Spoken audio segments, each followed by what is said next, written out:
Hello and welcome to the Essex Boys Murder Case Part 3. A quick mention before we start about a Facebook page called The Real Essex Boys Murder Club, which is in capital letters. So please feel free to join and you can post what you like on there about this subject. So today's video is going to be about the crime scene. As you're probably aware, Dr. Paula Lanas was the pathologist at the scene of the crime.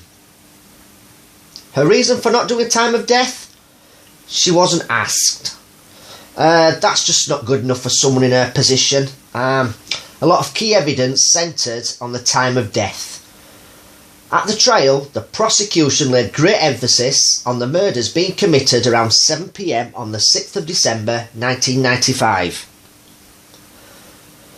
We had mobile phone evidence placing Jack Wilms in the resident area at 7 p.m.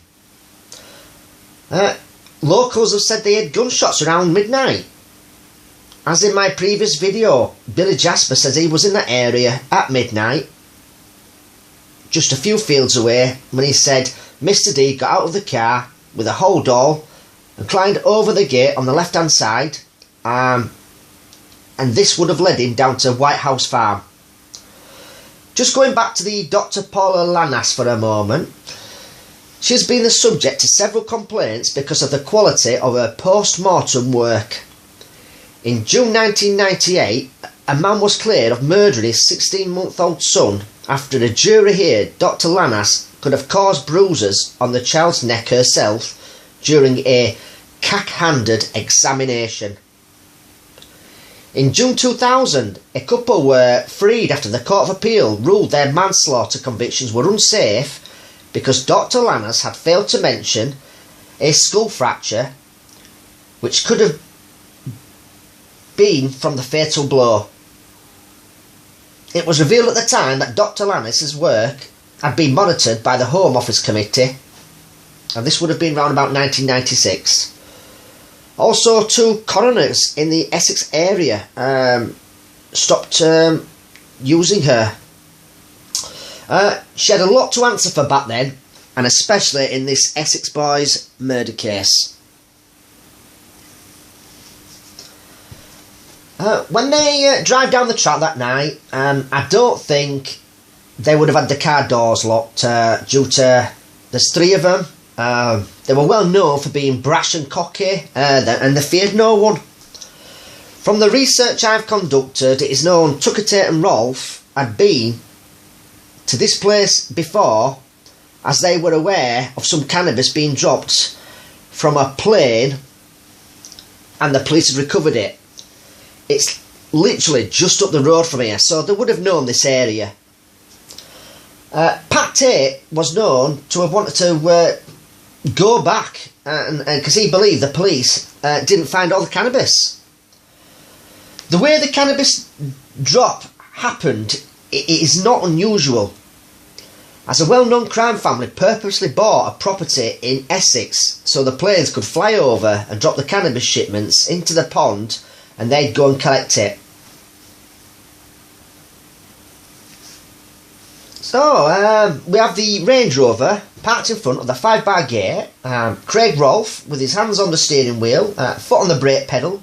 The gate's locked with a padlock on, which is not unusual because as the farmer, Peter Theobald, has stated, the padlock was put on due to poachers.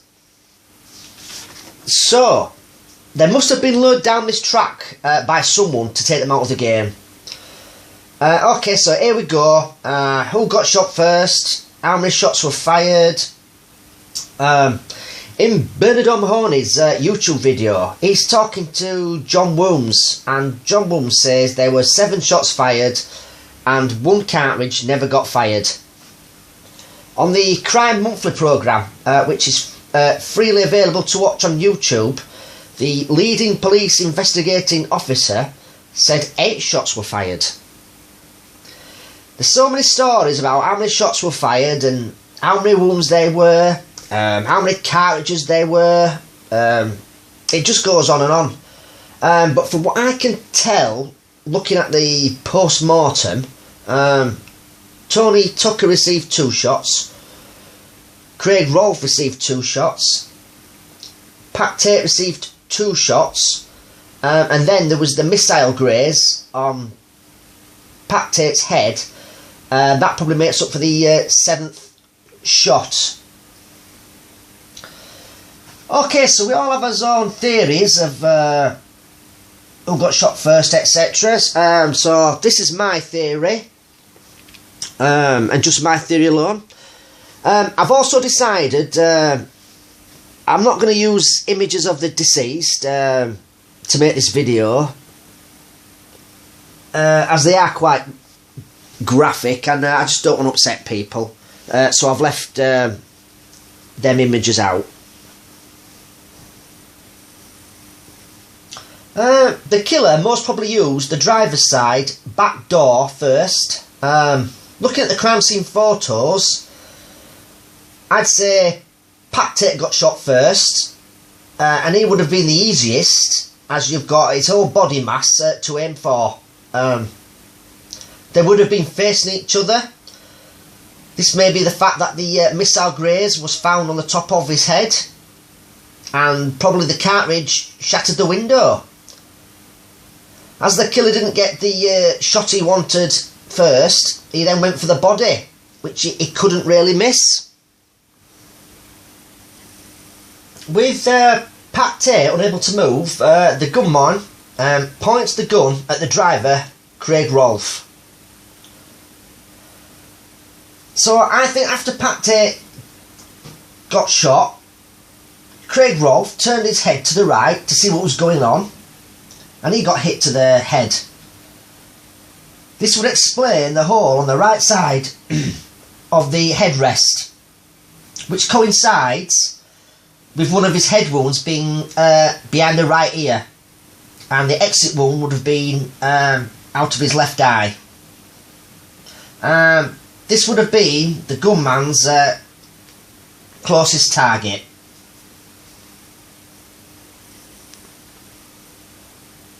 The gunman would have only had to move the barrel slightly to the left to hit Tony Tucker, who was the front seat passenger.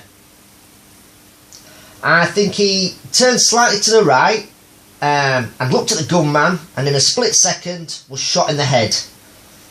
This would explain why Tony Tucker had a gunshot wound over the right angle of his jaw. The angle to take the 2 out in the front would have been easier using the back door rather than the driver's side door. This could explain why Craig Rolfe and Tony Tucker had no defence type injuries. They would have looked round to see what was going on and shot immediately. The farmer, Peter Theobald, who found the bodies, says he looked into the driver's side window and his first reaction was that the 2 men were sleeping. So after Craig Rolfe and Tony Tucker receive 1 blow each, killing them instantly, the gunman goes around to Pat Tate's side. He doesn't need to open the door as the window is smashed, and he points the gun at his head and shoots him at close range. Then the gunman has gone back round to the back driver's side door and shot Tony Tucker to the back of the head near the right temple.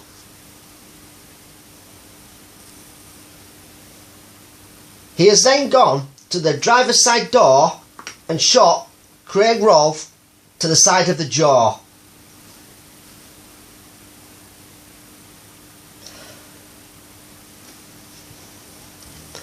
Shotgun shells were recovered from the back of the car at the bottom of the offside rear door and in the pocket of the driver's door.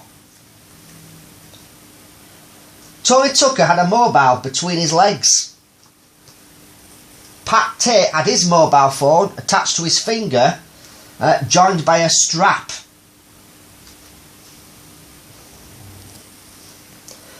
I'm not going to go over all this rubbish that Pat got killed last because they wanted to have words with him. The person that said this was Darren Nichols in his 26 or so statements. And he's also probably fabricated it with his 30 hours of unrecorded police time. It's then been put in films and books by others to makes me think what they were doing with them 30 hours of unrecorded police time. Were the police gathering evidence and fitting it around Darren Nichols' 26 or so witness statements? Just another quick thought about Darren Nichols. What if his wife would have refused to go into the witness protection programme, having already spoken to the police? He'd have been proper stuffed. He's told police saying Jack Wounds and Mick Steele had murdered the three, and then he'd be on trial for the murders on joint enterprise. Okay, so the next day, Peter Theobald and his friend find the Range Rover at approximately 8 AM. They said that the windows were not frosted over like their vehicle was that morning. Could this be because they were killed later than what Darren Nichols said? Say midnight like Billy Jasper had said. I've noticed there could be a logical explanation for this. The vehicle's air conditioning or the heater may have still been on depending on what position the keys were turned at. Maybe idle mode. I can't find anything in any statements about the vehicle in this position, or that the Range Rover was found with the engine running by the two farmers. Deep, mud-filled tyre tracks passed under the gate for about 20 metres beyond it. Beyond that, tyre tracks were covered in snow. Water and blood were in these tyre tracks beyond the gate. This may have been probably caused by the track going slightly downhill. The pathologist reported that Pat Tate had injuries to these upper limbs, but these seem unlikely to have been caused by shotgun discharge, which include pellets. Tony Tucker had incisions and suturing. I find this strange, guys. He had incisions. Suturing and incisions don't come from gunshots. There were injuries to both arms to Tony Tucker, but these were not typical of defence type injuries. I couldn't find anything on Craig Rolfe with any other type of injuries like Tony Tucker and Pat Tate had. There were no fingerprints or hairs found in the Range Rover belonging to Mick Steele. As far as I know, the sweet wrapper and the crisp packet were never tested for DNA. So they could have checked this at the time. They did do fingerprint tests on the Range Rover because I've read a statement from a female. I'm sure it were Russell Tate's girlfriend. I'm not quite sure. But her fingerprints were tested, and in the statement, in the court transcripts, she just had to admit that she'd been in the vehicle prior to the murders. Last of all, the empty holdall found in the boot. It is known that drug dealers will pass these bags on in drugs deals, so it's not uncommon for this to happen. What was this bag being used for that night? Did it have the cocaine in it to do the deal with the London-based firm? And Mr. D was going to do the deal, but was planning to double-cross them and take them out of the game after Mick Steele had lured them down there. Had Mick Steele planned this all himself and didn't realise mobile phones would leave a footprint. Did he really think Tucker Tate and Rolfe wouldn't tell their girlfriends or wives about the airstrip meet? In Craig Rolfe's girlfriend's statement to the police, she says she actually went with Craig once in her car, and Mick Steele turned up to do a drugs deal. So surely Mick Steele would know that the girlfriends knew about their drug dealing activities and what Tucker Tate and Rolfe got up to. Was it a large amount of cash in the bag for payment for a contract killer to take a rival drug dealer out? But the other drug dealer had got in there first and paid for his services. There's lots of rumours and police calls actually saying the three were down that track that night to discuss and pay for his services, but they were the intended hit. Is this why Mick Steele lured them down there that night? So the hitman could take them out of the game and Mick Steele could start dealing directly to the Canning Town firm. Okay, that's about it, guys. Hope you've enjoyed the video. And don't forget, if you'd like to join the Facebook page, it's called The Real Essex Boys Murder Club, in capital letters. There's some good people on there with a lot of knowledge of this case. My next video will be about key people's whereabouts and the routes they took before the murders took place. Thanks for watching, and I'll catch you later, guys.